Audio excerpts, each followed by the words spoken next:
Dobar dan svima i dobrodošli na drugi panel u okviru festivala Sloboda narodu, na kojem ćemo danas pokušati razlučiti da li je neko i ako da, ko i zašto protiv povorke ponosa u Banja Luci. Odgovore na ova i još neka pitanja potražit ćemo od naših današnjih panelista koji su se odazvali pozivu da o ovoj temi koja uvijek izaziva neke oprečne reakcije i komentare danas slobodno, otvoreno i argumentovano s nama govore i diskutuju. S nama su danas Milica Pralica, predsjednica udruženja Oštra nula. Milice, dobar dan i dobrodošla. Dobrodošla i hvala vama na pozivu.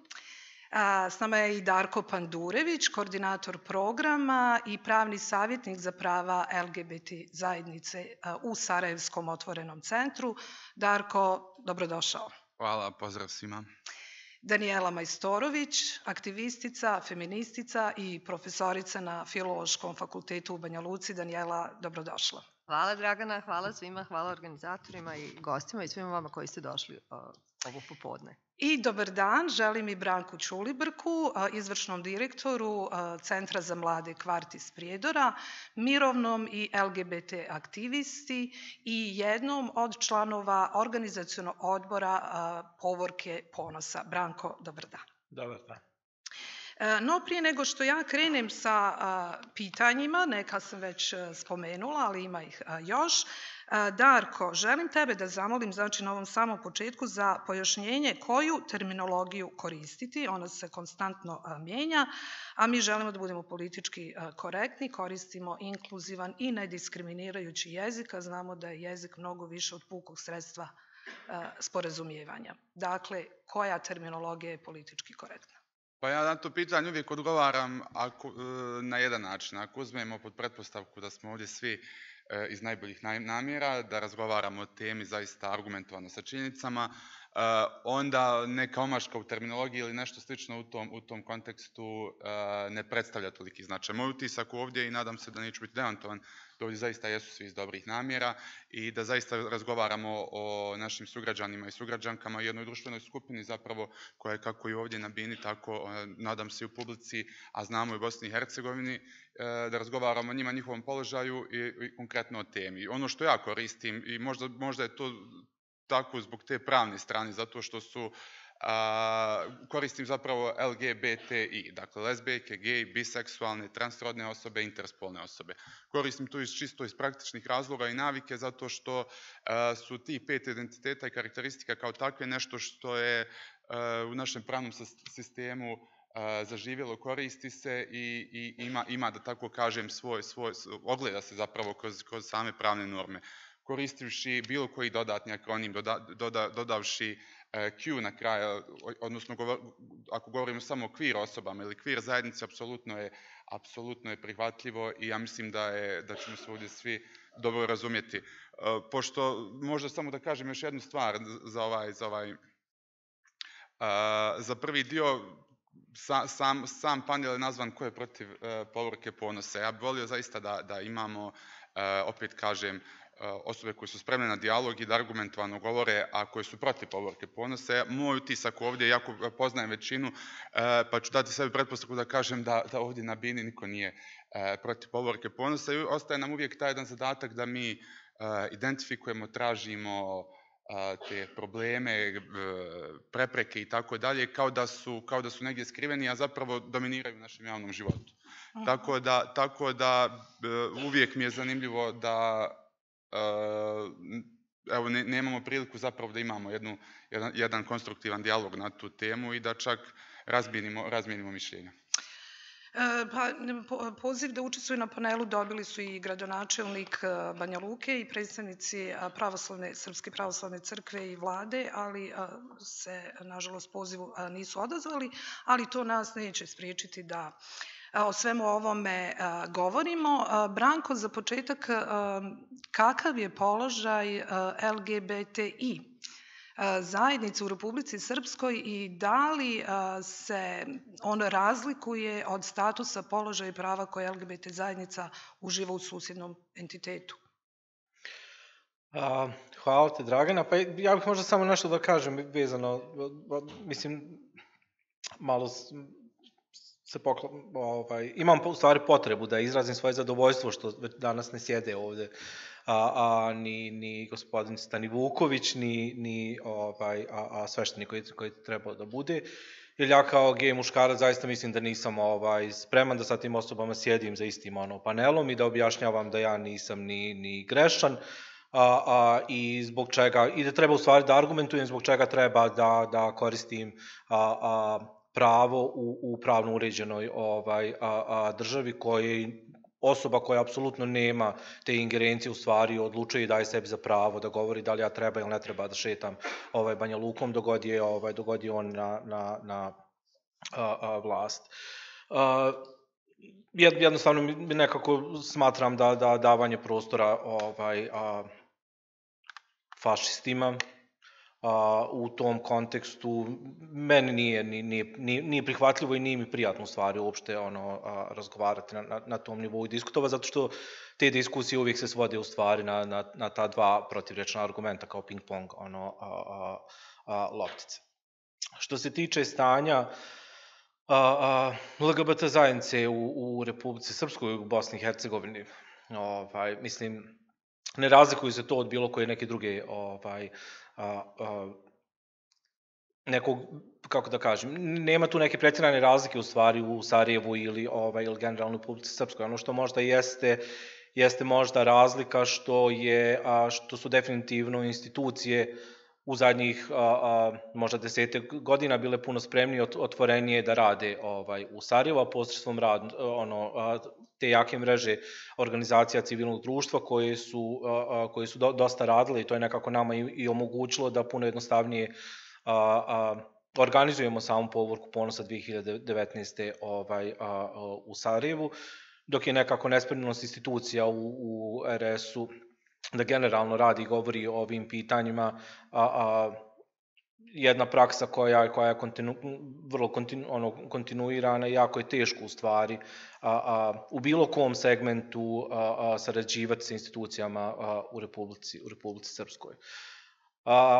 Ono što generalno jeste najveći problem, to je u stvari to nasilje, govor mržnje i zločin iz mržnje koji su najučestaliji, koji i u momentu kad se prijavljuju najčešće ne dolazi do adekvatne kvalifikacije tih zločina, ne postoji određena sudska praksa koja bi u stvari zaštitila ljude, ne postoji jedan, mislim ja to volim reći, afirmativan pristup institucija u stvari u tim slučajevima kada uopšte osobe i dođu da prijave slučajeve nasilja koje im se dešavaju, a to sve negdje u stvari doprinosi da se i sama grupa unutar sebe dodatno stigmatizuje, da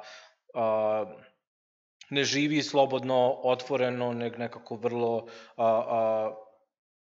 kako da kažem, mislim dodatno sebe marginalizuje, iako je već sama po sebi marginalizovana, i to je nešto na čemu treba puno više u stvari da se radi. Ono što ja negdje stvarno vidim kao problem, da većina organizacija civilnog društva je puno više fokusirana na razvijanje strategija, programa, ne znam, pojedinačnih tih, kako da kažem, akcionih planova za unapređenje života, a sama zajednica u stvari nema kapaciteta i jednostavno ne radi se dovoljno sa samom zajednicom koja bi koristila sve te mogućnosti i prava koja im se omogućuju kroz te sve programe koje organizacije civilnog društva nude. Zapravo, to je Milice, htjela sam tebe da pitam, Branka se dotakao već donekle toga, koliko je uopšte LGBT zajednica vidljiva u Republici Srpskoj i koliko je dobro organizovana? Teško pitanje, pa prije svega mislim da je na margini margine i da upravo što je Branko rekao da ti neki slučajevi pokazuju da zajednica bude dodatno stigmatizovana, nevidljiva i puno straha da bi se bilo šta sa njom radilo. S druge strane, nekako, hajmo reći, nemamo Da bismo radili na pitanjima LGBTIQ osoba u ovom entitetu, potrebno je još dosta da se toga radi u odnosu na Sarajevo ili Tuzlu. Ja to gledam iz perspektive nekoga ko nije dio zajednice, ali direktno radi sa zajednicom, zato što vi u Sarajevu imate Sarajevski otvoreni centar, vi u Tuzli imate Tuzlanski otvoreni centar koji donekle radi u kontinuitetu i kako na pravnom edukovanju, hajde da tako kažemo, osvještavanju, tako i kroz razne druge aktivnosti na osvještavanju ne samo zajednice, osnaživanju zajednice, već i rada sa drugim građanima i građanima. Vi to nemate u Banja Luci.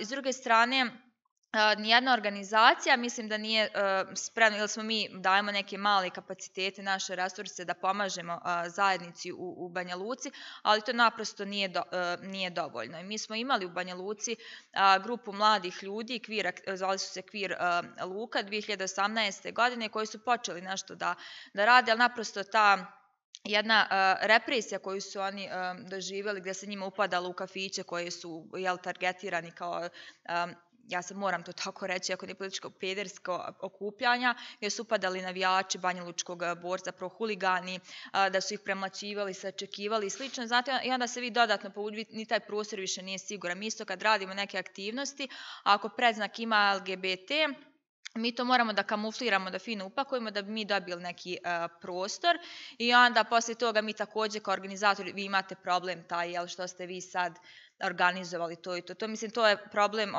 neslobode življenja u Banja Luci. Drugi problem je što ta djeca kada doživljavaju, i ljudi, pripadnici zajednice, kada doživljavaju neko nasilje, njima, znači, roditelji ih najčešće izbaci iz kuće, fizički ih zlostavljaju, psihički. Dobro, sad smo počeli da radimo, znači oni nemaju nekog advokata, pravnika, osobu u policiji, osobu koja je ljekar ili ljekarka. Meni je sad zaista drago za vidjeti da imamo psihološku podršku, da imamo, znači, ta neka savjetovališta za mlade ljude koji su dio LGBT zajednice, jer smo svjedoci, nama se desilo da smo imali volonterku koja jeste dio zajednice, prisilno je autovana, i nju su roditelji poslali na liječenje na psihijatriju i tada je psihijatrica rekla, znate kad neko koristi elektrošokove, meni je to neki davni 18. i 19. vijek i kao neku tešku terapiju, kao u fazonu, ona treba da se izliječi, ne znam samo od čega treba da se izliječi, ali meni nekako afirmativno, mi smo ove godine za Osmomartovski marš nosili i biseksualnu zastavu i LGBT zastavu i u javnom prostoru mi nismo doživjeli nikakav napad. Da sad, da li je to da smo mi bili masovni zato što to ljudi već očekuju od nas i slično, ali zato komentari mržnje prema LGBT osobi na našim društvenim mrežama, to u jednom trenutku to je toliko eskaliralo da vi to ne možete ni da prijavite, ni da sakrijete te komentare.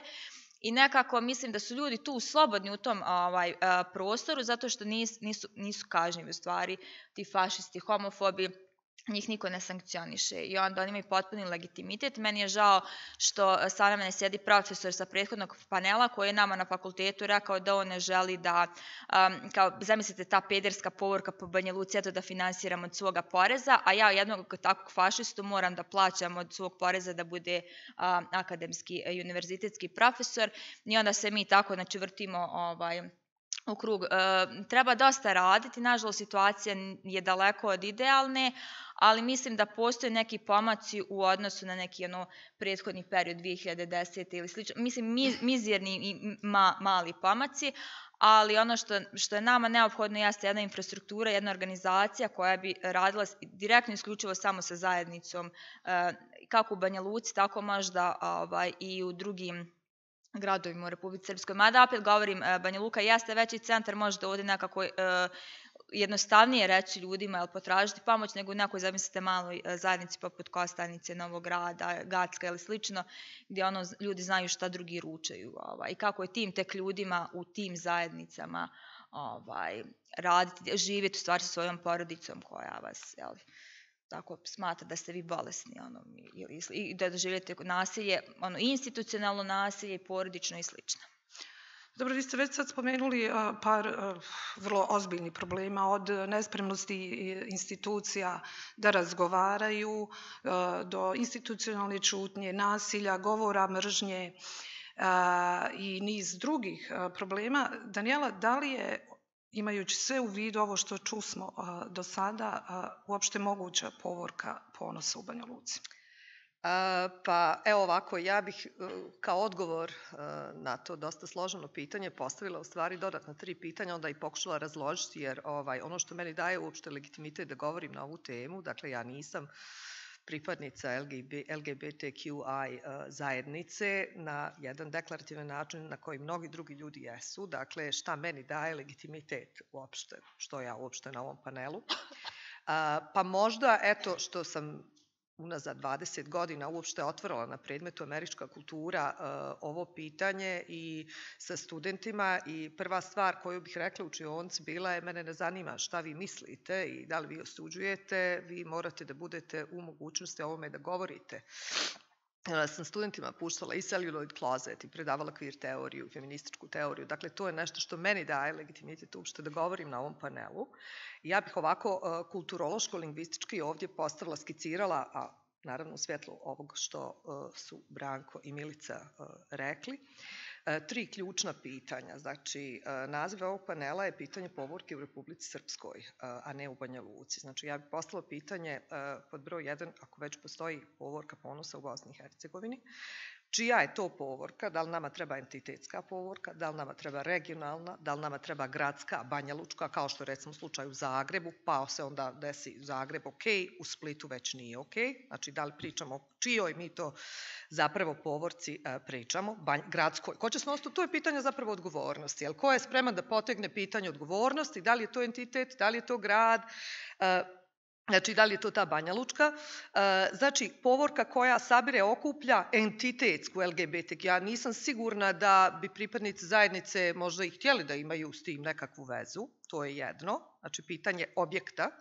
Zatim, pitanje subjekta, a to je pitanje društvenih aktera koji učestvuju u donošenju odluka oko ovoga. Spomenuli su prethodni govornici i govornice da, i to je slučaj bio sa Prideom, povorkom u BiH, dakle da su gurale organizacije, aktivisti i da se onda jednostavno dogodilo da se pojavi jedna takva nehijerarhizovana platforma. Dakle, ona nije ničija organizacija, nije to NGO. Dakle, to jeste, i to je u stvari možda i snaga BiH Pride-a u tome da je to jedna nehijerarhizovana platforma, ajmo to tako nazvati, gdje su, naravno, društveni akteri uključeni u tu priču, svakako država, znači kojoj u jednom trenutku mora biti u interesu da se to odvije, entiteti kao dio ove ovakve države postdejtonske BiH u kojoj mi živimo.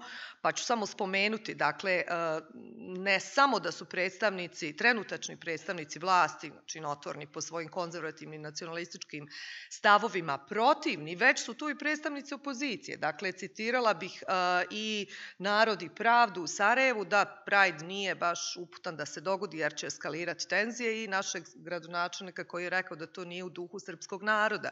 I kad god neko spomene taj duh nekog naroda, mene nekako zaboli glava, jer duh naroda je jedan konstrukt, znači to je nešto što, ko je išao i mjerio duh naroda? Mislim, otkud vi znate duh naroda ako znamo da je 10 do 15% populacije svugdje LGBTQI, trans i šta god. Znači, ta priča, ta floskula duh naroda je posebno ovdje problematična i nju treba svakako raspakovati jer je ona lažna. Zapravo to je pogrešno predstavljanje.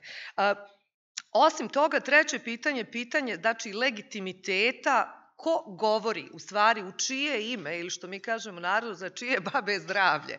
I ja sam, evo, proteklih dana, naravno i preko svojih nekakvih i privatnih i, hajmo reći, poznaničkih veza, sprovela jednu malu pilot studiju, ne bih da dužim puno, možemo o tome u diskusiji, i pitala sam zapravo ljude, pripadnike LGBT populacije u jednom neformalnom settingu, šta oni misle o tome. Svakako bismo trebali uraditi jedno takvo istraživanje, jednu ili etnografiju, jednu možda čak i longitudinalnu studiju da se vidi kako se prije 10 godina o tom pričalo, kako danas ili kako će se pričati za 10 godina. I odgovor koji sam dobila bili su da se u stvari na jedan neformalan način u Banja Luci već dogodilo nekoliko prajdova. Znači da su već bile nekakve neformalne situacije, ovo s policijom 2014. Ali da suštinski ono što fali jeste jedna ta velika šetnja. Sad, zašto ta velika šetnja? I s tim ću završiti. Citirat ću poznatu kvir feminističku teoretičarku i kvir teoretičarku Judith Butler koja kaže da subjekt ne može u stvari postati subjekt i to ono što je odlično u svojim sloganima BiH povorka radila, dakle fantastičan je izbor onih slogana, ima Izać, pa sad ja ne znam je li ovaj posljednji za 2022. u stvari smišljen, znači svi ti slogani su bili odgovor na akutno pitanje ono 4 zida i tako dalje. Ona kaže da subjekti ne mogu postati subjekti bez društvenog priznanja. Znači, ne može se biti subjekt u svoja 4 zida. Drugim riječima, zahtjev da se uopšte povorka desi jeste zahtjev određenog subjekta da bude viđen i da bude prepoznat kao subjekt. Jer on ne može da bude ili ona ne može da bude ili oni za non-binarne, u engleskom je taj izraz they, mi ga još nemamo, u njemačkom je RZ, imate ljudi koji odbijaju da se binarno deklarišu, koji ne žele ni da budu ni on ni ona. Dakle, uzevši u obzir sve to, da se ne može biti subjektom unutar svoja 4 zida. Dakle, da je vama potrebno društveno priznanje. A to je ono što nedostaje i to je ono što povorka zapravo rješava. A sad je drugi problem, ubacit ću malu kosku ovde, to što su određene velike NGO organizacije, bez kojih svakako ne može ništa od ovog da se dogodi, oni moraju da stavile možda fokus na zagovaranje i na nešto drugo, a ne na samu povorku. I tu je sada pazite, to je isto jedno bojno polje. Dakle, nemojmo misliti da su sve NVO u tome, naravno, mi kritikujemo državu i treba da kritikujemo, ali trebamo da kritikujemo i jednu NVO-izaciju ovog pitanja, jer u istom tom pilot istraživanju ljudi su mi rekli da se ne osjećaju prepoznatim ni priznatih upravo od strane tih velikih NVO-a. I ta kritika posebno je zanimljiva jer dolazi iz Sarajeva gdje, ajmo reći, sve je već, dosta toga je puno više odrađeno nego ovdje. Ali bilo je jako puno dobre energije i uoči održavanja prve povorke ponosa u Sarajevu. Ja ću se vratiti na tu godinu, 2019. Koliko je bilo teško organizovati prvu povorku ponosa u Sarajevu? Prošlo je bez incidenata, uz jake policijske snage, ali samoj organizaciji prethodilo dosta borbe i muke na raznim poljima. Ovo je pitanje i za Branka i za Darka koji su na različite načine bili uključeni u to. Možda Branko, evo, pošto si bio u organizacionom odboru. A možda može Darko dati neki presjek dešavanja prije, mislim, ako hoćeš mogu odgovoriti na sve, mislim. Da, pa evo ja ću zapravo da dam mali uvod do te prve povorke ponosa. Mislim da je to nešto što možda i jedan od primjera kako doći do te prve povorke ponosa. Daniela je problematizirala dobro jednu stvar u kojoj sam ja razmišljao kad smo razgovarali povorka u Banja Luci, ko organizuje, šta obuhvata, šta predstavlja i tako dalje. I moja neka bila pretpostavka, to će biti možda kao što se u svakoj državi dešava da su glavni regionalni centri, odnosno glavni grad, pa onda i najveći gradovi imaju svoje povorke ponosa i da se oni zapravo na taj način šire, da bi Banja Luka bila to jedno središte regionalnog, ne nužno entitetskog, ali eto tako jednog, da tako kažem, sljedeća zapravo lokacija koja je izvjesna za drugu povorku ponosa. Ono što je prethodilo Sarajevskoj povorci ponosa je upravo, ja mislim, pa mogu reći sigurno 15 do 20 godina rada, čak direktnog rada zapravo i pripremanja terena za povorku ponosa. Ono što je prethodilo, naravno, ne govorimo o tome pripremanju onom intenzivnom koje je trajalo u nekih otprilike 1,5 do 2 godine. 2 godine se desilo od onog momenta kad se reklo ide se u organizaciju povorke ponosa do prikupljanja ljudi, sredstava, formiranja strukture i svega ostalog. Sav taj rad sa policijom, sav taj rad sa svim društvenim akterima koji su bili, su zapravo upravo bili te male kapice koje su zapravo stvarale jednu atmosferu u kojoj je povorku ponosa moguće organizovati. Sva ta identificiranje svih tih protivnika, odakle dolaze, na koji način formuliraju argumente i tako dalje, način na koji će se komunicirati o samoj povorci, od slažem se, veoma prijemčivih i dobrih slogana koji su izašli, s kojima se osobe lako mogu poistovjetiti na više nivoa. I ono što je prethodilo da tako kažem, pa 2 ili 3 neuspjele povorke ponosa, na način da su bile zabranjene, ne na onaj striktno formalni način gdje MUP kaže da je to narušavanje ustavnog poretka, opasnosti za građane i tako dalje, izdaje zabranu, nego kroz vrlo jasne opstrukcije organa koji su bili uključeni u donošenje odluka. Da li je to ministarstvo saobraćaja, da li je to nametanje, i to je zapravo jedan kontinuitet koji dalje postoji, koji vidimo kako lagano otopljava, ali dalje postoji, po tim mislim zapravo sigurnosni nameti, odnosno financijske teškoće koje se organizatorima nameću, što je čitava tema za sebe. Dakle, apsolutno smo govorili, do same povorke 3 ili 4 neuspjela događaja. Dakle, imali smo niz uspješnih marševa protestnih koji su na jedan ili drugi način tematizovali pitanja vezana za ljudska prava LGBT osoba. Onda se dešavaju ti neuspješni, dešavaju se opstrukcije, doslovno jedno za drugim i dešava se ta jedna nulta povorka ponosa koja se upravo zato nije ni desila. Nije se desila zato što je postojala jasna svijest u institucijama da se ona ne desi. Postojala jasna svijest u instituciji Ministarstva unutrašnjih poslova i javnih organa da se, da tako kažem, administrativno i tehnički opstruiraju ti procesi. I to je nešto što onda možemo uzeti i kao primjer kada gledamo povorku ponosa u Banja Luci. Dakle, ko su akteri, ko su osobe na kojima zapravo počiva ta moć da takve odluke donose, ne donose ili na bilo koji način, na mnogo perfidnije načine opstruiraju. I to svoje iskustvo je zapravo bilo, siguran sam, upravo jedan od ključnih faktora da povorka u finalu bude onakva kakva jeste. Nije bila naravno jedini faktor, a evo daću onda Branku oko same povorke ponosa da nastavi. Jel teško? Teško je, zahtjevno, izazovno. Mislim, ok, sad već postoji neka praksa, postoji neko iskustvo koje se može, neke stvari koje se mogu predvidjeti. Kad je izborna godina, kad nije izborna godina, kako se radi, kako se komunicira, kako to. Ali negdje je ono bitno da, možda da se razumije, eto, ta struktura negdje. Organizacioni odbor je potpuno, znači, neformalno tijelo sačinjeno od ljudi, aktivista i aktivistica, ne nužno samo LGBT osoba. I sam rad organizacionog odbora je podijeljen u timove, tim sigurnost, tim PR, organizacija, događaja, logistika, administracija, lica povorke i slično. I bukvalno svako tim sigurnost koji je nekako možda najznačajniji, najbitniji u tome svemu. I svi u stvari imaju neke svoje određene zadatke. Mi se manje više preplićemo u tim poslovima, ali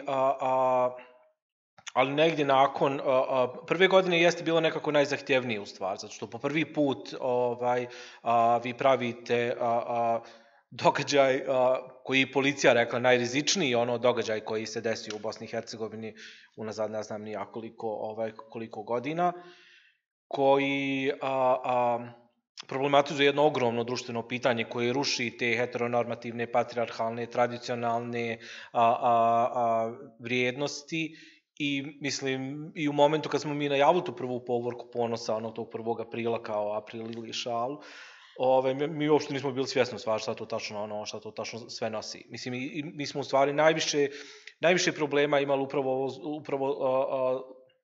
vezano za ovo pitanje sigurnosti samog skupa, koji je negdje u potpunosti nametnut nama kao organizatorima, običnim građanima i građankama, gdje smo mi bili u obavezi te prve godine da nađemo bukvalno sredstva u iznosu od nekih 30.000 evra, da bi se u stvari zaštitili od potencijalnih napada ljudi koji su isti svoj skup prijavili za 20 maraka i potencijalno bili nama prijetnja.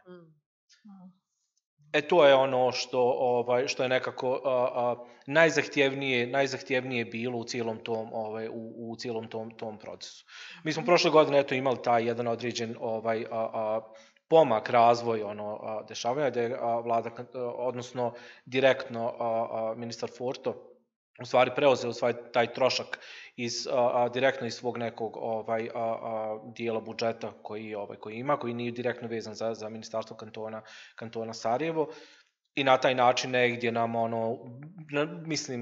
ulio nadu da ipak postoji mogućnost da se te neke stvari prevaziđu, da se obezbijedi u stvari uživanje slobode koju mi treba da imamo kao građani koji se borimo za ostvarivanje svojih osnovnih prava. Mislim, sama povorka nije proslava, to je protest, to je marš u kojem se mi bukvalno borimo za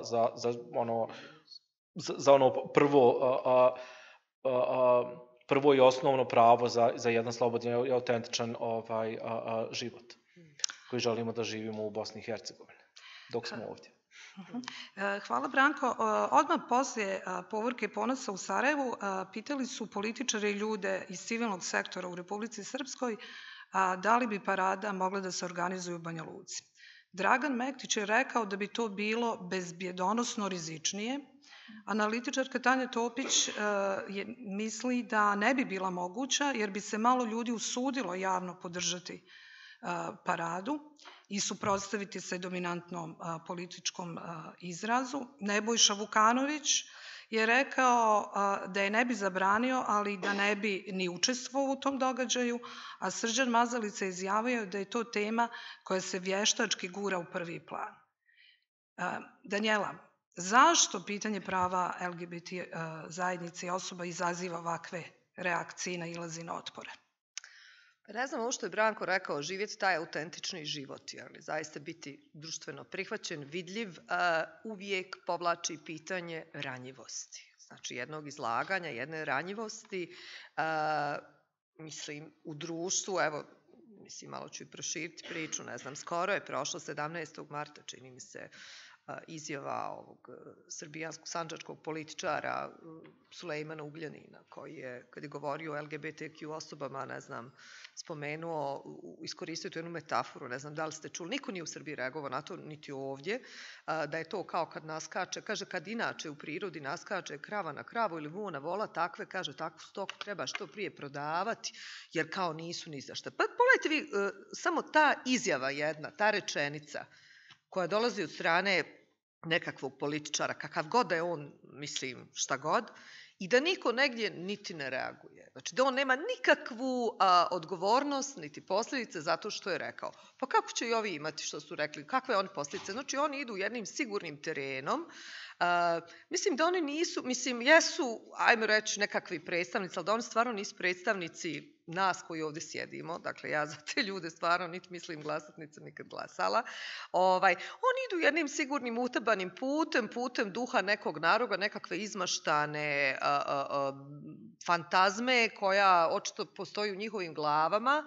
I ovo što je BiH povorka pokazala jeste jedno nepristajanje na to. I po meni jednostavno psi laju, karavani prolaze, ljudi mogu pričati ovo ili ono. Tu će sad neko obavezno se spomene pitanje političkih procesa i protoka vremena. Možda kao rješenje, evo to su problemi, oni su takvi, mi tu ne možemo ništa. Znači ja mogu samo biti izrasti zgražavanje i biti užasnuta takvim govorom, ali suštinski šta treba uraditi? Treba se organizovati i pokušati po meni graditi nekakve nove solidarnosti između inače marginalizovanih grupa u ovom društvu. Ono što meni daje, opet ću reći, pričam, legitimitet da uopšte govorim na ovu temu, jeste što se ja kao feministkinja borim protiv patrijarhata. A ovo upravo jesu patrijarhalni, duboko ukorijenjeni obrasci koji podčinjavaju i žene vijekovima, a i LGBTQI osobe. I šta mi možemo drugo da uradimo? Mi možemo na to pristati ili ne pristati. Ako pristajemo, mislim, žao mi je, neki od nas nikada neće pristati i pokušat će tražiti nekakve druge alijanse i način na koji će to, da kažem, sukobiti se s takvim mišljenjima, na kraju gurati neku svoju priču. Dobro, ali mislim, sad smo spomenuli smo više navrata političare, ali veliku ulogu u podstrkavanju homofobičnih iskaza i napada imali su i vjerski službenici, ali ja ću se za trenutak... Ali evo jedna interesantna stvar koja se desila bukvalno par dana prije prve povorke Ponosa jeste da je... Za porodice na skup što je bio... Ne skup za porodicu, nego u stvari da je, bože, kako se on zove, glavni... Islamska zajednica, Islamska zajednica je u stvari pozvala na nenasilje, pozvala na mir, dostojanstvo i poštovanje u stvari. Šta više, nijedan od autoriteta religijskih koje nije, ako se nije ogradio, nije ni javno pozvao, ni podstrekio, ni na koji način. To jesu radili neki manji i, da tako kažem, odmetnici. Ali nadam se da će se ta praksa zadržati, ali do sada smo zapravo imali jako puno vrlo homofobičnih i iskaza punih mržnje upravo upućenih od strane različitih predsjednika, različitih religijskih institucija. Ali ja bih se za trenutak vratila i na gradonačelnika Banja Luke koji je rekao da za njegovog mandata tako nešto se neće održati u Banja Luci, između ostalog pozivajući se i na to da je on Srbin i pravoslavac i da ono što je Danijela rekla, to nije u duhu naroda kojim on pripada. Kakav je bio odgovor LGBT zajednice u Banja Luci? Pa, meni se svidjelo ono u stvari što je LGBT zajednica poručila. Prije svega, Draško Stanivuković je upravo zahvaljujući kršenju slobode javnog okupljanja, mišljenja, izražavanja na protestima Grupe Pravda za Davida i dobio svoje izbore, jer on se bori za slobodu, pravdu i jednako za sve nas, za slobodno, jel možemo da koristimo javne površine da protestujemo. I onda on kaže, aha, vidite, ja kao taj Srbin pravoslavac, evo ja sam pravoslavka, ne izjašnjavam se kao Srpkinja, idem u crkvu redovno i ja ne mrzim ljudi, ja sam bila članica prvog organizacionog odbora. I onda ja sam se pitala, hoćemo li imati kakvu reakciju, kakvu osudu, ikoga, hoće iko išta. I sjajni su mi bili ti, kako se to zove, nisu transparenti, već te poruke ispisane na toj pastelji, i to baš ispred njegove kuće, šetajmo za ljubav, Draško i Banja Luka i naš grad. I meni je to zaista bilo, wow, ok, možda ti možeš nekoga da negiraš, ali da, tu smo, postojimo, živimo i imamo sva jednaka prava kao i svi drugi građani i građanke, a ne znam zašto se meni je žao što nije tu da mu ja postavim pitanje, onako je veliki vjernik, zašto se stavlja ulogu, jel te Boga, da on nekome sad određuje ko je šta i šta nije. Onda s druge strane imali smo gaf da je blizak saradnik Draška Stanivukovića prisilno javno autovan i da niko od tih ljudi iz njegove političke partije ni njegov najbolji prijatelj koji je sada gradonačelnik nisu stali u odbranu. To mi je nekako poražavajuće, ali da se mi tu sad igramo, naši politički lider Republici Srpskoj neće javno biti za... Mislim, možda i hoće, kao nećemo zabraniti povorku, nek će to tako divno upakovati i reći s tim, zato što će slijediti neke sankcije nekih viših instanci, ne građana. A onda s druge strane mi je to poražavajuće nekako da je to bila gerilska akcija u stvari tih mladih ljudi iz Banja Luke. Razumijem, da, i zašto je to tako bilo, ali mislim da je to bila jedna snažna poruka gradonačelniku za Banja Luke, ali mi šetamo za ljubav, nije se desio nijedan incident na prvoj BH Povorci Ponosa, ni na drugoj BH Povorci Ponosa. I zašto je jako bitna ova terminologija povorka? Nije Pride, zato što Prideom vi već slavite neka prava i pripadnost društvu. Mi u povorka Ponose, zato što se mi borimo za ona najosnovnija elementarna prava tih ljudi, to je sloboda i okupljanje, da oni mirno ti ljudi mogu da izađu svojim partnerom, da se prošetaju ulicom, da ih niko ne kamenuje, da ih niko ne ubije i slično. I onda meni u komentarima često kad čitamo, kao pa oni su zaštićeni kao bijeli medvjedi, to mi je što kaže Danijela, mene zaboli glava od tih floskula.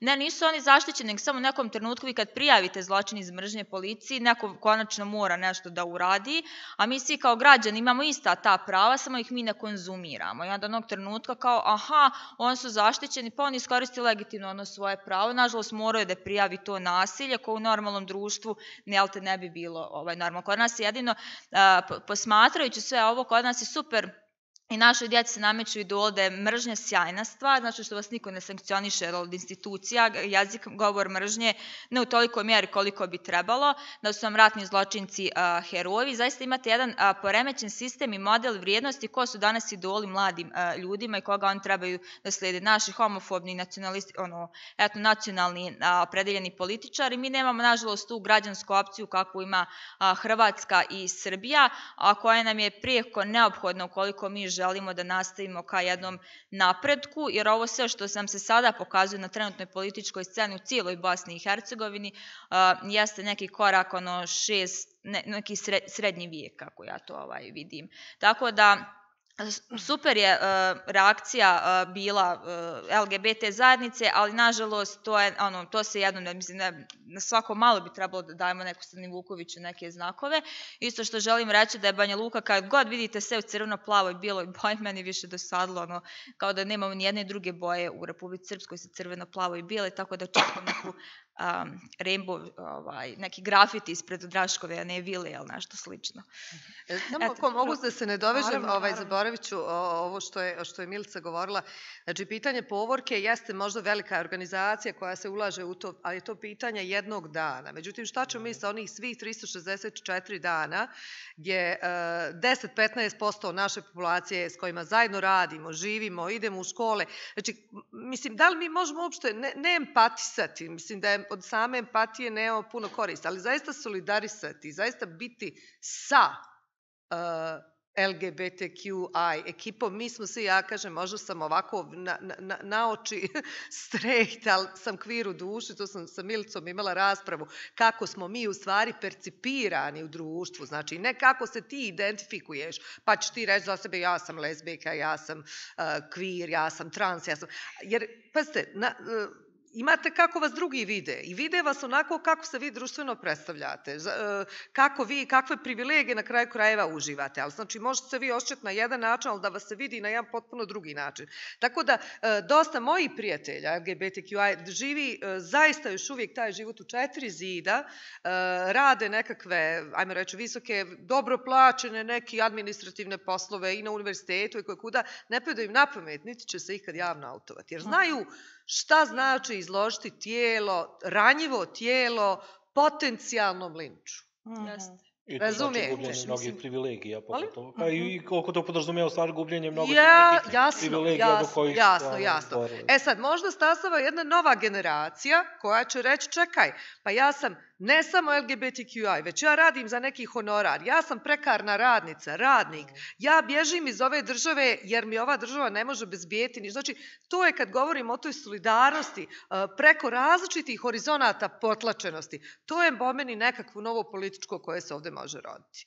Razumijete? Jedino kroz to, kroz zajednički napor svih nas možemo na neki način se izgurati. Recimo što mi je jako zanimljivo, to sam čula od prijatelja i poznanika koji su gej, da u stvari lezbijke su puno jače i puno bolje guraju stvari i možda se manje i boje. Ne znam. Evo, tu sam malo i studicu bacila. Ali treba o tom svakako razgovarati na način koji je afirmativni. Meni student, kad uđe od studentkinja, naravno da, a zamislite da nekom drugom dođe u univerzitetu, odmah bi poslala na liječenje ili ne znam nija šta. I mi se svi moramo mijenjati, nekako i raditi na sebi da bismo prihvatali, razumijevali, pomagali, na kraju bili iste bitke.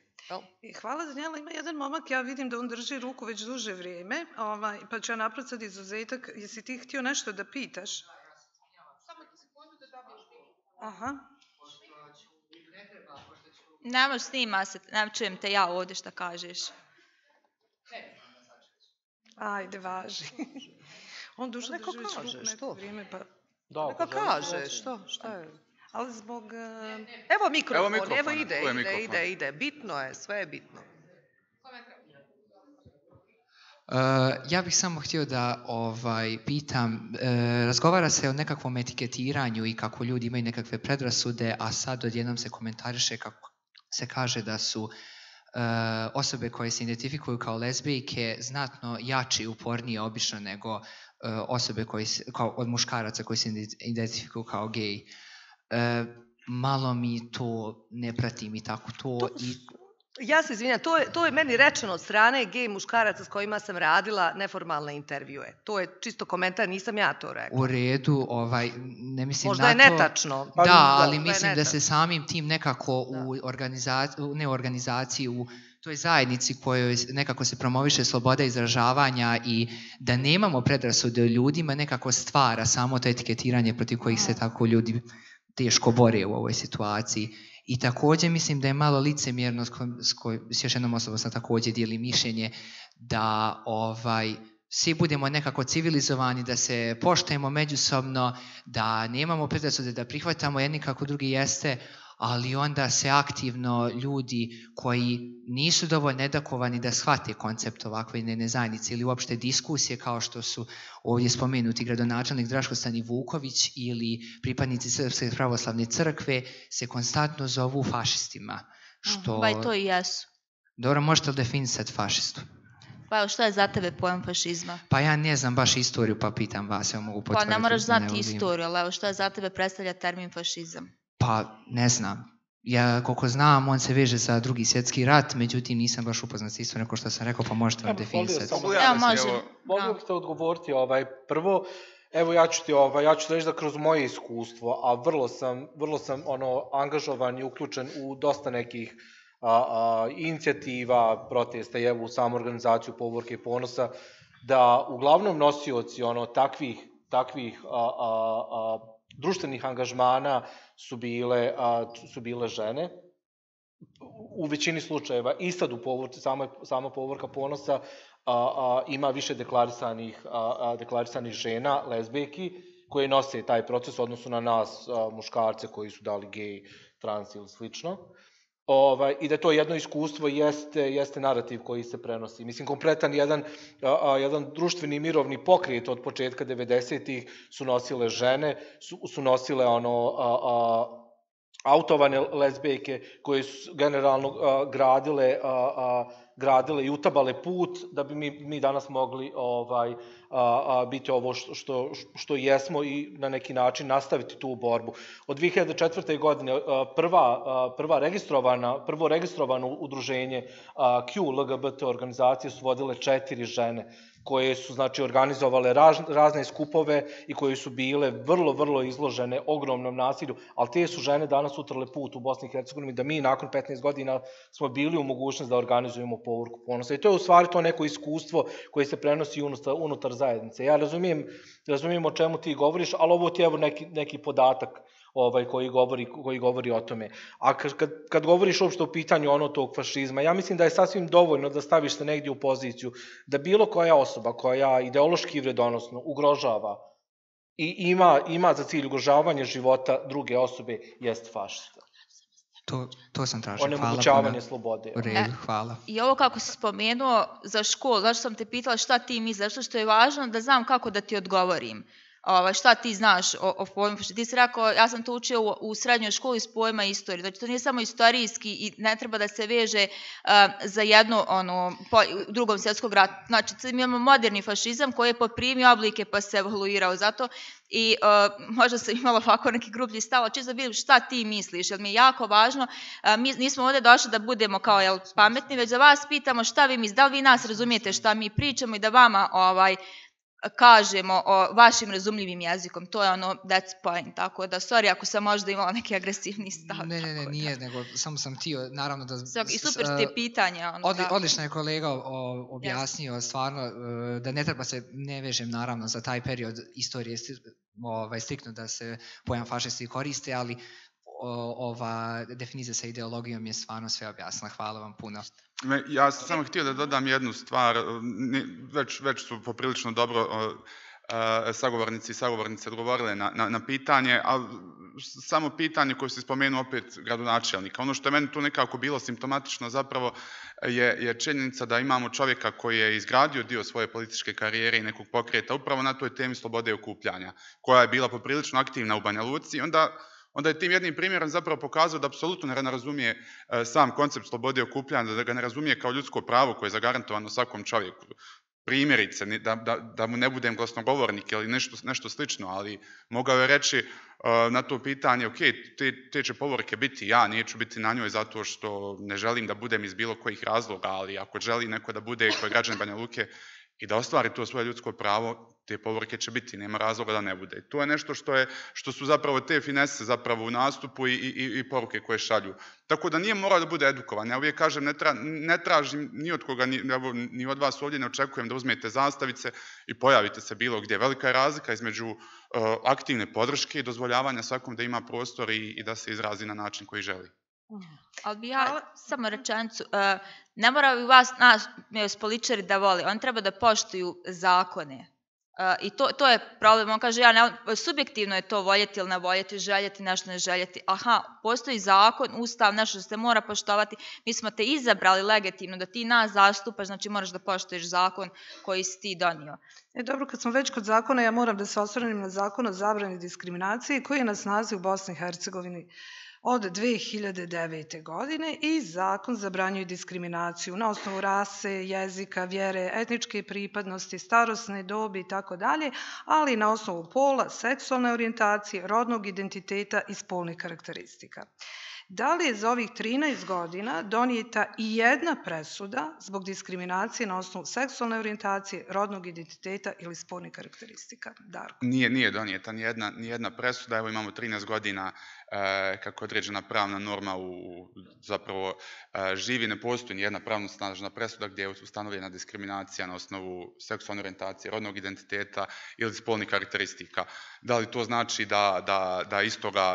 da iste pojave nema u našem društvu? Naravno da nije tačno i vratit ću se samo na nešto što je Branko, napravit ću paralelu zapravo sa tim, zato što su u istraživanju na nivou Bosne i Hercegovine prema LGBT zajednici zapravo povjerenje u institucije na katastrofalno niskom nivou. Ja mislim, ne znam tačno koliko je povjerenje u institucije u nekom opštoj populaciji u Bosni i Hercegovini ili Republici Srpskoj, ali onoliko koliko mogu sada da tvrdim je da je još dodatno niže u odnosu na, niže upravo iz straha od profesionalnosti, straha od otkrivanja identiteta, straha od dodatne sekundarne viktimizacije, stvari koje, evo ja neko ko vodi pravno savjetovanje, nažalost, sve mogu da potvrdim na primjerima. Mogu da potvrdim na primjerima, nažalost, i iz Banja Luke koji se javljaju. U situaciji gdje 3 od 4 osobe strahuje za svoju sigurnost u Bosni i Hercegovini zbog svog LGBT identiteta i zbog toga krije identitet, izbjegava javna mjesta, izbjegava javne prostore, prijevoz, izbjegava čak u konačnici uopšte da izlaze iz kuće, veoma je teško očekivati taj nivo osnaženosti, spremnosti i podrške, čak i ako ona postoji od strane eksternih, da tako kažem, faktora ili recimo konkretno naše organizacije, da se upušta u takve procedure. Samo neću puno da davim sa zakonima i pravnim sistemom, ali ću reći da su prosječni postupci do pravosnažnosti traju od 5, pa čak evo imamo slučajeve i po 7 godina koji se tiču diskriminacije. Pa da, uostalom i prvi kvir festival u Sarajevu na odluku Ustavnog suda se čekalo 6 godina. Manje se čekalo i to su primjeri, 2 primjera Ustavnog suda Bosne i Hercegovine koje je zapravo veoma bitno naglasiti. Zapravo najviša, da tako kaže, krovna institucija države u 2 puta zaista prepoznala da su javni organi prekršili pravo na slobodu okupljanja na različite načine, time što nisu omogućili, odnosno pružili zaštitu i tu se odmah pada jedan od argumenata u vodu koji se često kaže trošenje javnih resursa da bi se zaštitila povorka ponosa. Upravo je suština toga da se javni resursi troše kako bi se svačije pravo da se izrazi, okupi i izrazi svoje mišljenje u skladu sa ljudskim pravima i ako nećemo na to trošiti zapravo resurse javne, ne znam na što treba da ih trošimo. Hvala Darko. Branko, koliko je do sada organizovano povorki ponosa u Bosni i Hercegovini i da li uopšte bilo pokušaje da se to od strane zajednice organizuju u Banja Luci? Tipa konkretan zahtjev upućen Ministarstvu unutrašnjih poslova. Pa zvanično 2 su organizovane, jer smo mi u onoj godini pandemije odlučili samo da obilježimo dan kada je trebala biti druga povorka ponosa, tako da ove godine u stvari imamo 3., a ne 4. povorku ponosa koja je najavljena za 25. jun. Taj je datum već izbačen i dogovoren.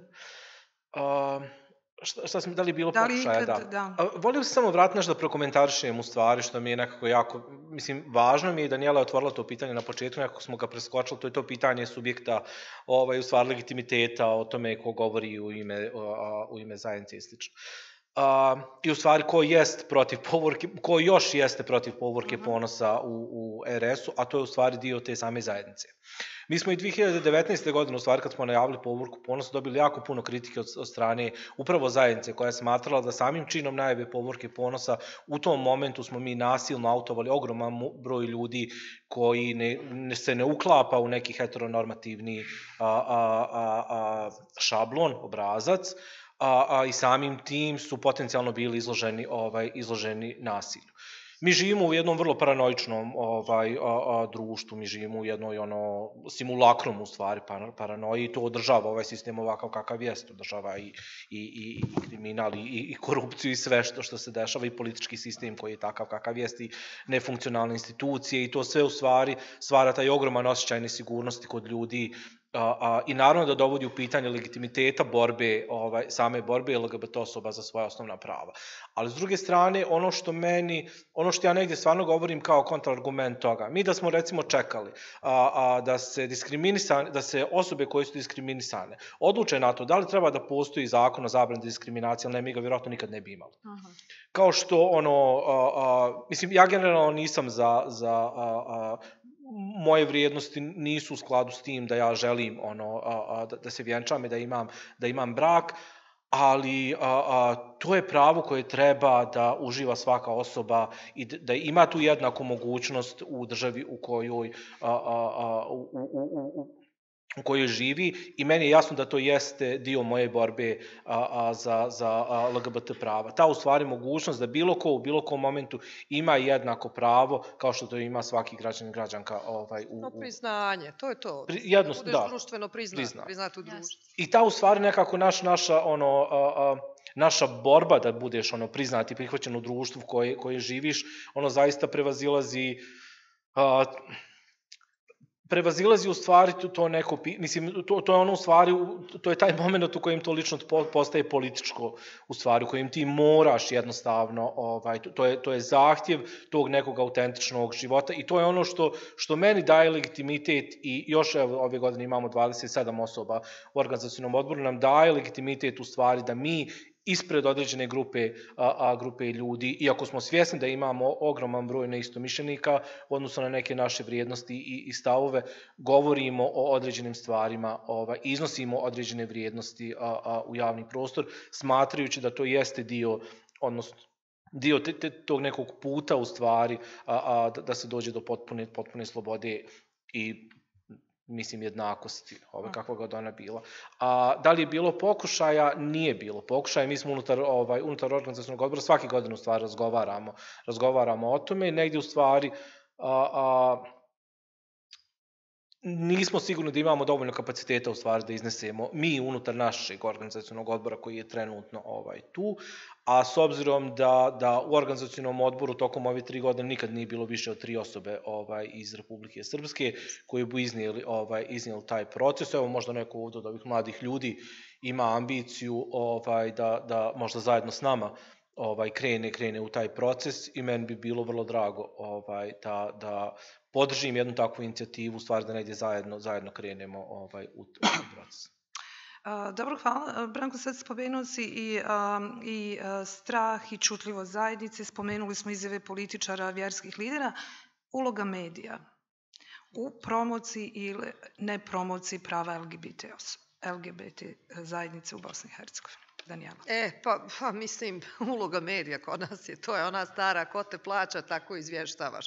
Znači, onog momenta kad se upumpa tu mislim, sad ljude ne smaramo o teoriji medija i političkoj ekonomiji masovnih medija, ali mislim, opšte je poznato, naravno, da onaj ko te finansira, ko donosi odluke, dakle, puno zavisi i od toga, dakle, od same političke ekonomije masovnih medija. Puno zavisi od toga ko su urednici. Mi smo imali, mislim, evo, ja pratim od 96. Tad sam bila mlada i prevoditeljica i tako dalje, koliko je novca, recimo, pumpavano tih prvih poslijeratnih godina, da bi se izvještavalo na način koji je, ajmo reći, demokratičan, koji uvažava pripadnike ne samo dakle, nekakvih različitih rodnih ili seksualnih orijentacija, već inače ljudi koji nisu neki šablon Srbina, Hrvata, Bošnjaka i tako dalje.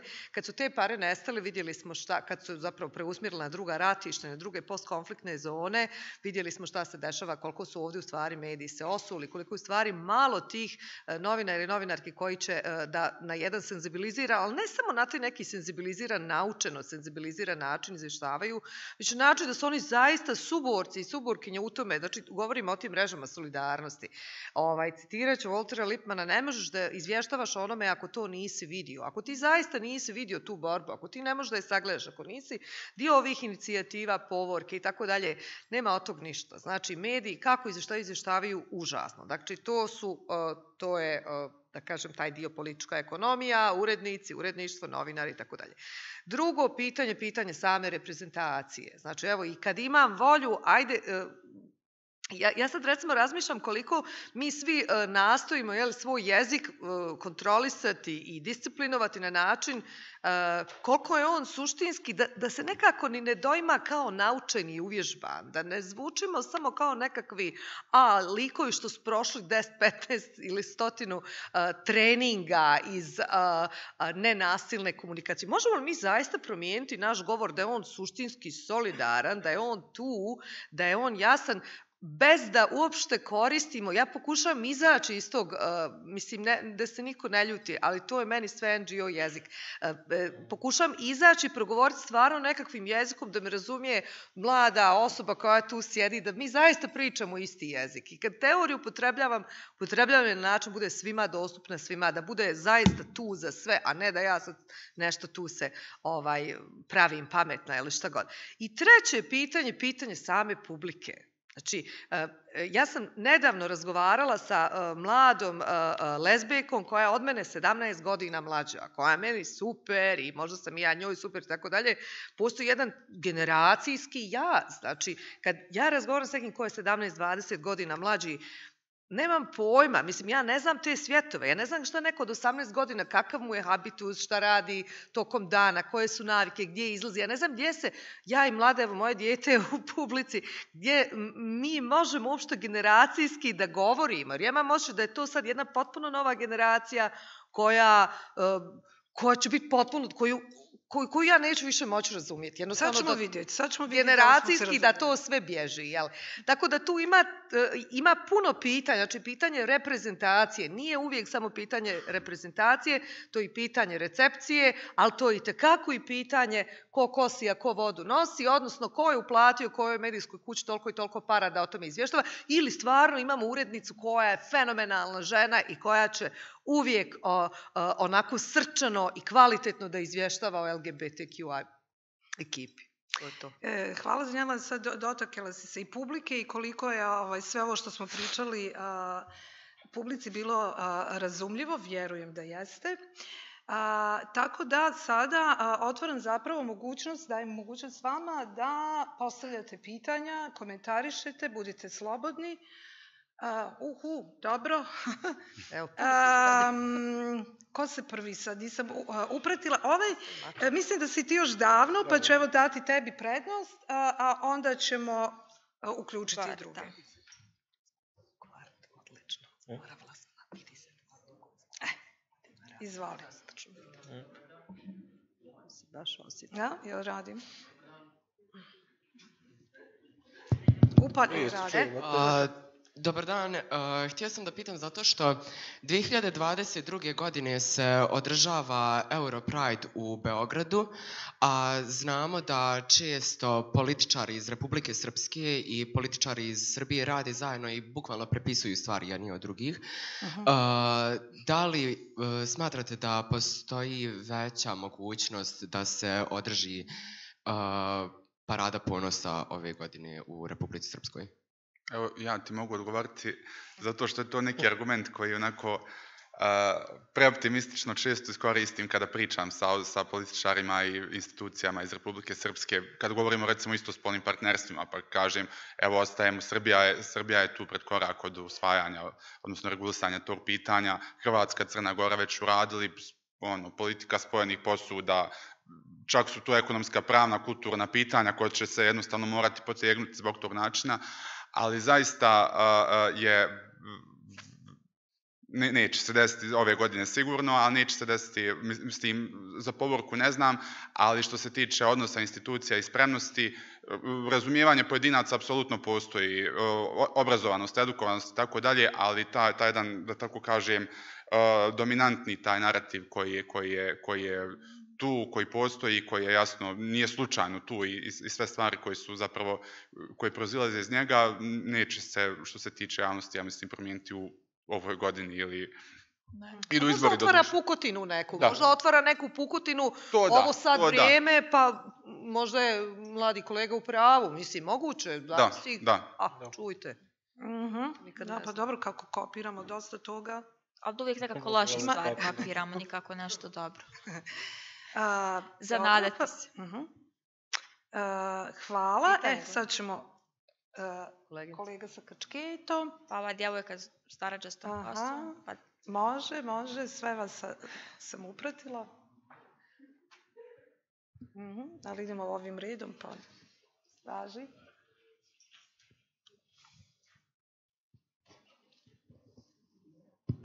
Dobar dan, ja sam Dejan. Ja sam bio učesnik povorke ponosa u Sarajevu. I ovo što ste sada pričali i ono što je pitao mladi čovjek, znači šta je fašizam? Znači fašizam je politička ideja. Ljudima ne treba dozvoljavati da u svojim postupcima da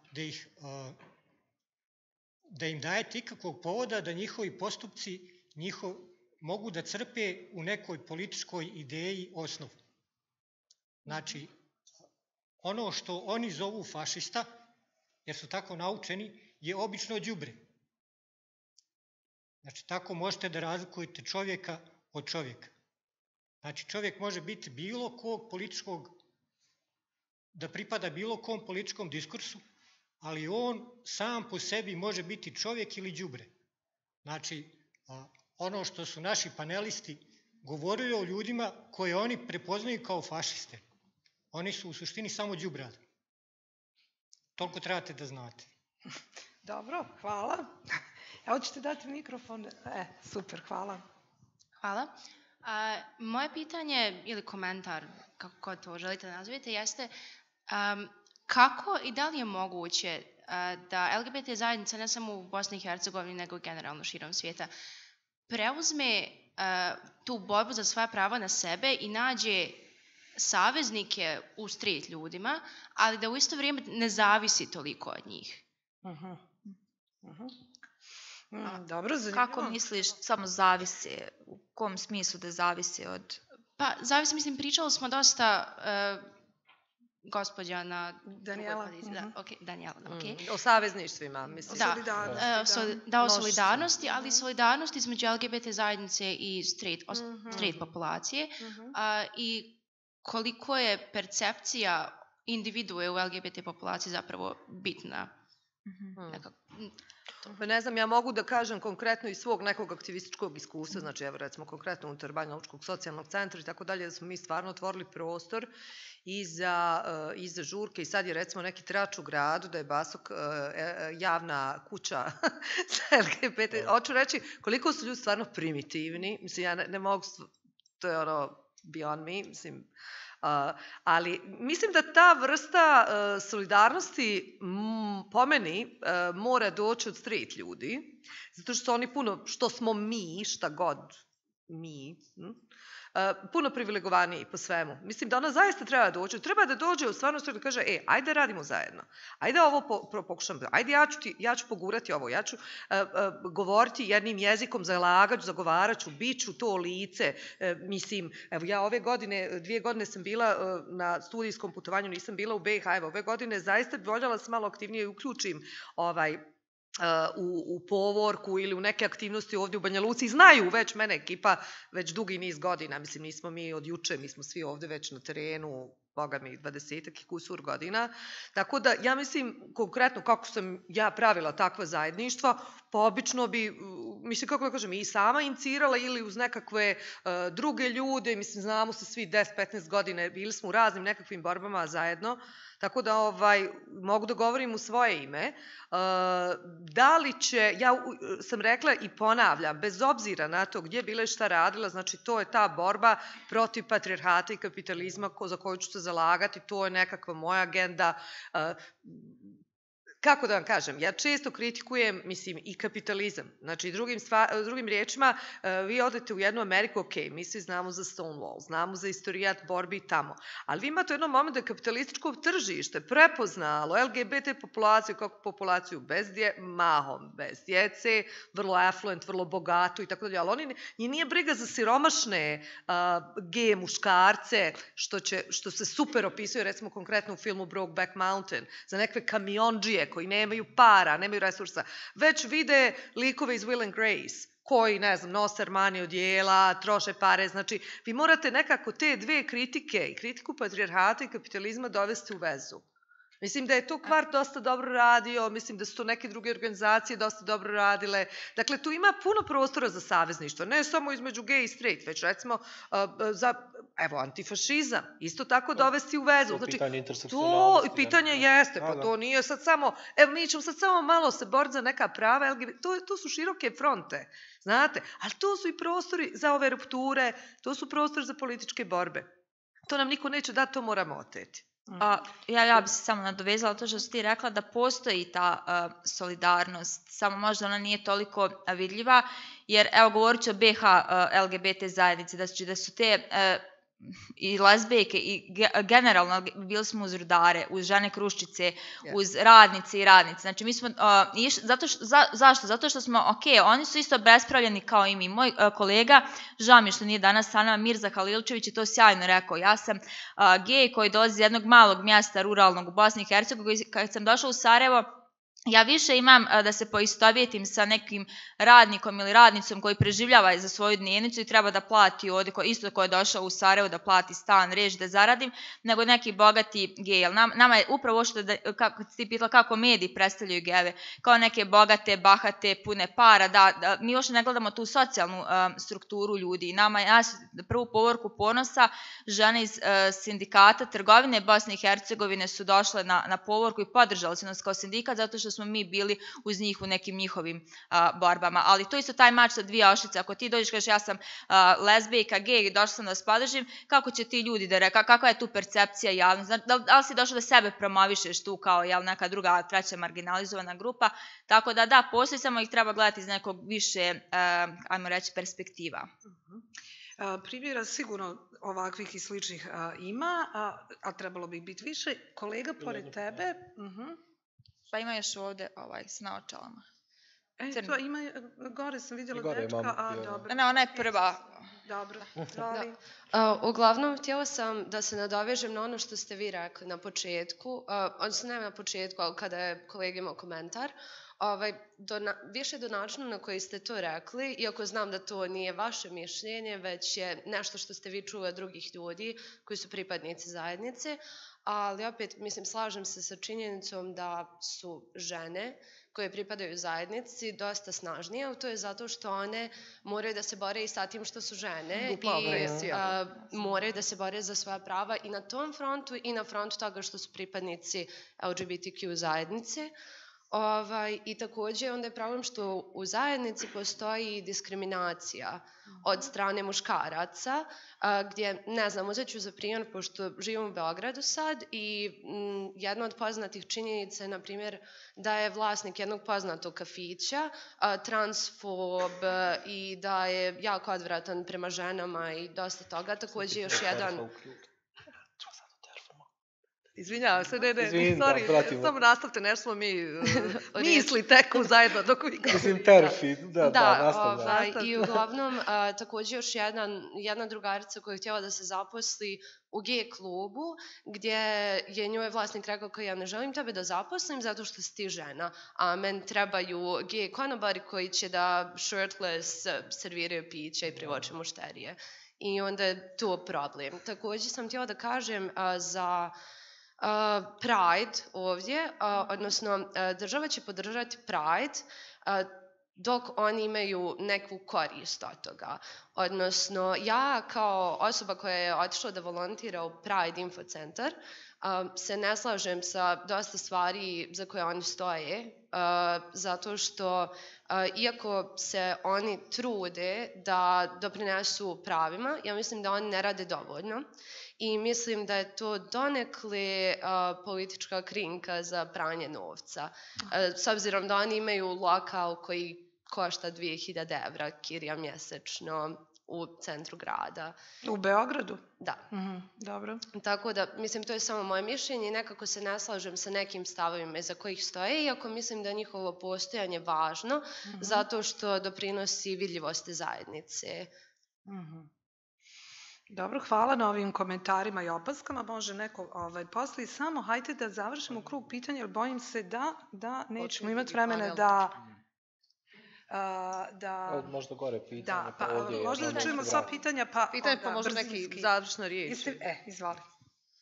Pozdrav svima. Dakle, moje pitanje se tiče jedne ideje koja je započeta na početku diskusije, a kasnije se prožimala, a to je razdor koji je stvoren između s jedne strane, to je ta progresivna i afirmativna strana prema queer zajednici, a sa druge strane je vjerski aspekt svega toga koji je dominantno negativan, bar do sada bio. Da li smatrate većinski da treba da se radi tu na nekom sudjelovanju između te dvije strane, uzmejući u obzir da postoji veliki dio populacije koji jeste religiozan ili vjeruje u određena, ima u suštini svoje vjerska uvjerenja, ili je to nešto što će više štetiti i treba da radimo na tome da se to još više radikalizuje, taj razdor? Dobro, ok, hvala. Hoćemo sad... Ne, imala ova djevojka prva pitanja. Ajde sam nek postavi pitanje gore, mikrofon. Svejedno je, mikrofon je gore, pa ćemo završiti ovaj. Jel pamtite? Ja moram zapisati, zaboravit ćete.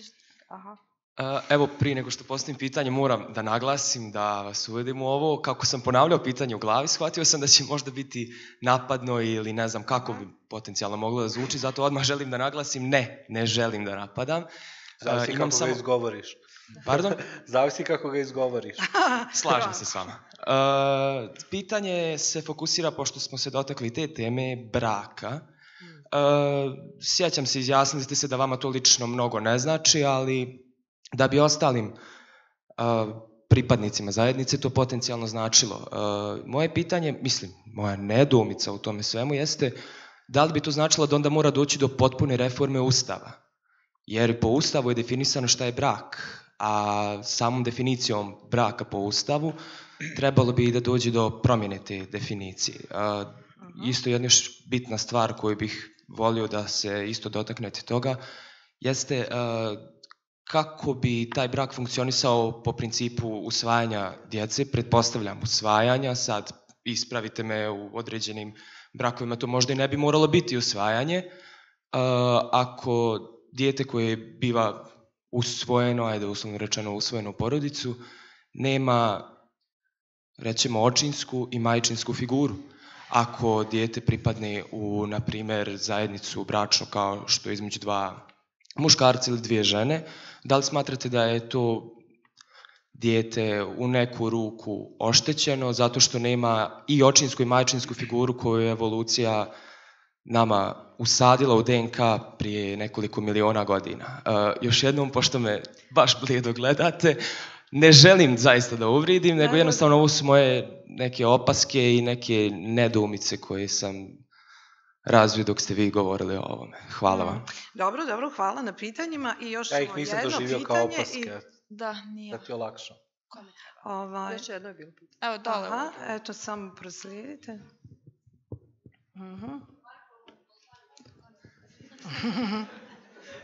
Halo. Čujemo se.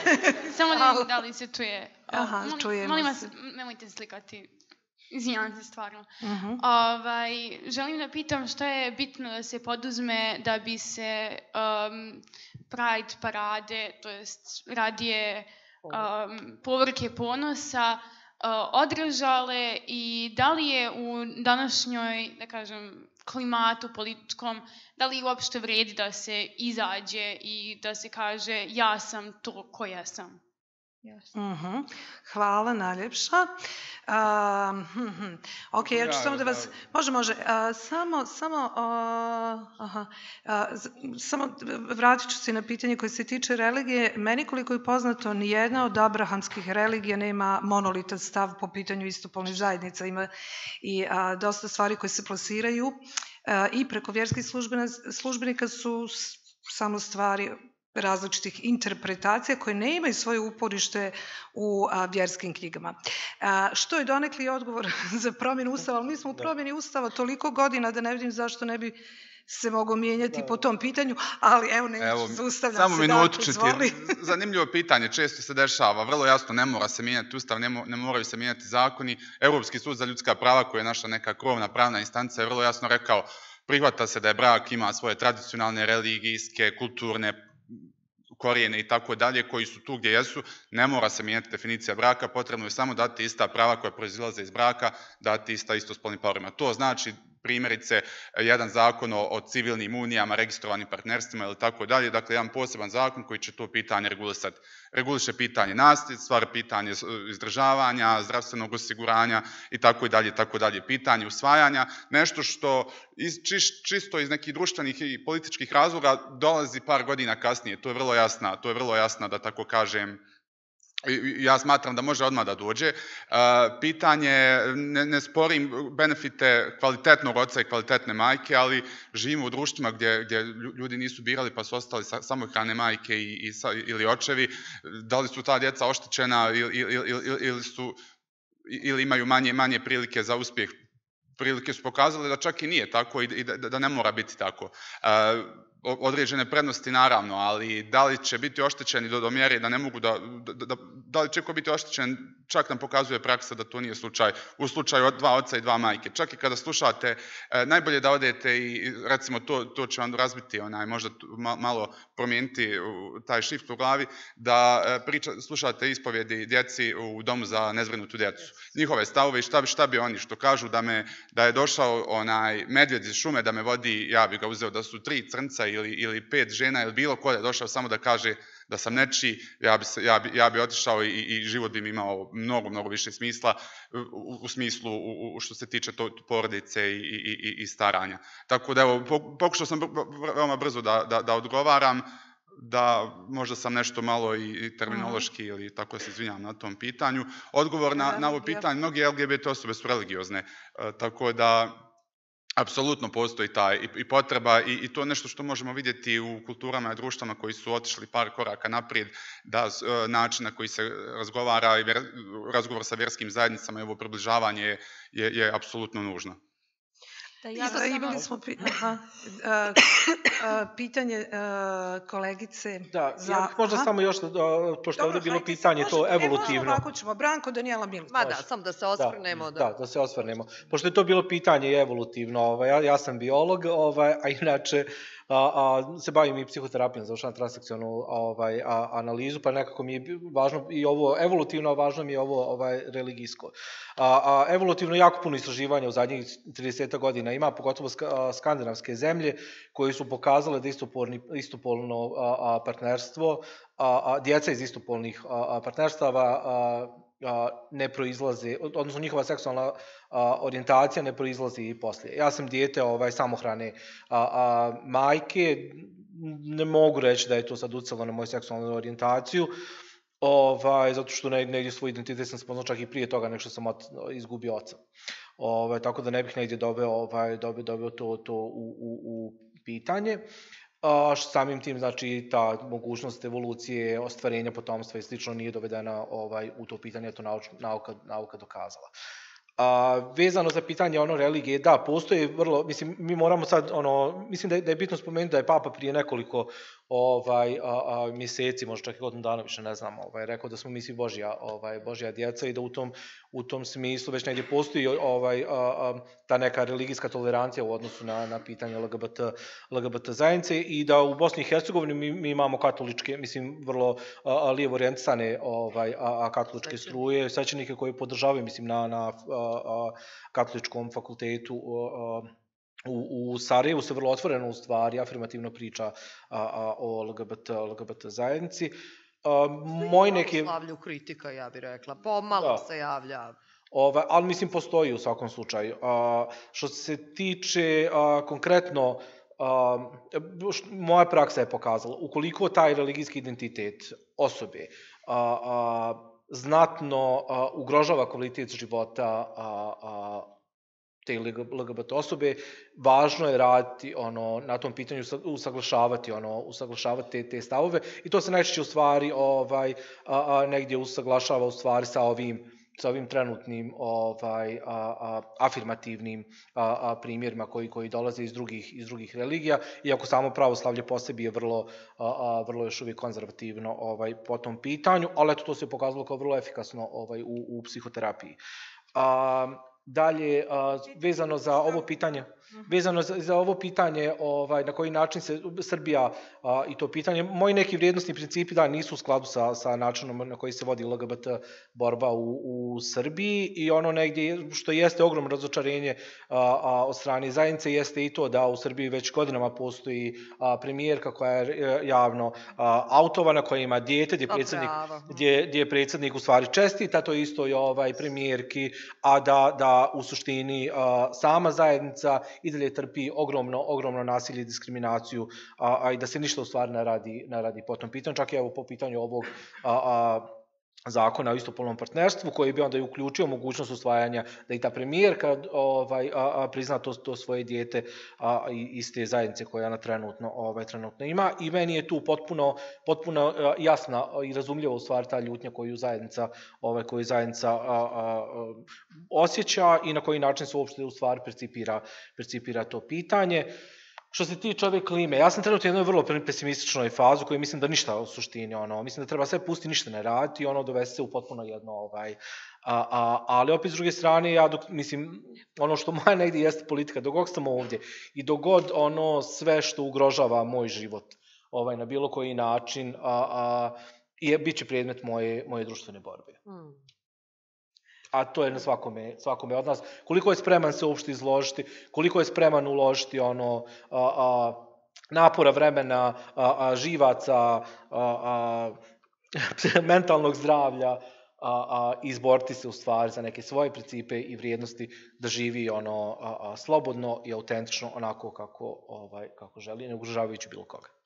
Branko već dosta rekao, evo ja bih samo da možda opet iz feminističke teorije da se poslužim nekim alatkama, znači iz lakanovske psihoanalize postoji taj falogocentrični poredak, znači postoji to što se tradicionalno smatra u stvari više diskursom ili tim falusom koji je označitelj za neko muško, odnosno neko žensko, šta god, i tu Julija Kristeva odlično stvari tumba stavljajući fokus ne na taj moment kad dijete skonta da je poredak u kojem živi falogocentričan, već da se okrene ono što se dešava u maternici. Znači da je to jedno vrijeme, drugo vrijeme, to je to materinsko vrijeme. To je sad jedna stvar, teorija. S druge strane, u životu često puta mi imamo takozvane muške i ženske figure. Znači nema veze, mogu ja biti neko koga odgojio samohrani otac, ali da taj otac preuzima simbolički puno tog majčinskog. Ili da recimo imam i oca i majku, otac umre, ostane majka koja je neprisuta, da men tetka u stvari bude materinska figura. Da li me razumijete? Ne mora biti žena, ne mora biti muškarac.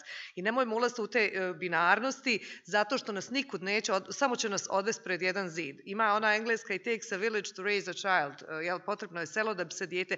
Nas sve i svašta formira. I što je meni bila teta Fatima u Bihaću na Ozimcama 84. i teta Zdenka i Čika Paju i moji roditelji i njihovi prijatelji. Kako se to sve prenosilo, znači nas formira toliko toga, znači jeste otacima, ali samo to nekako, ja to danas vidim, to je jedna privatizacija porodice koja nešto iz nekog razloga, taj diskurs strašno popularan, a možda neki od nas koji smo odrasli u tom komšinskom, jugoslovenskom društvu, mi imamo jedna potpuno drugačija iskustva. Pa ja sam jedva čekala, mislim, jesu tu mama i tata sve to, ali nekad si bježao od te mame i tate da budeš u nekom drugom okruženju, jel? Na neki način ja sam sam kao dijete koja je odrasla u Jugoslaviji smatrala da postoji jedna zajednica koja će nas, djecu, da štiti, jel? Da mi nije toliko primarno bilo, a ono što trebamo kritikovati, to ne smijemo nikako zaboraviti, bez obzira jeste patrijarhat. I kad vidimo koliko je patrijarhat ušao u naše živote, spavače sobe, oteo na mentalno zdravlje, i tako nije to sad samo nekakva, mi moramo biti u stanju naći, vidjeti patrijarhat, kritikovati ga i izgaziti ga. Eto, ako možemo. Hvala Danijela.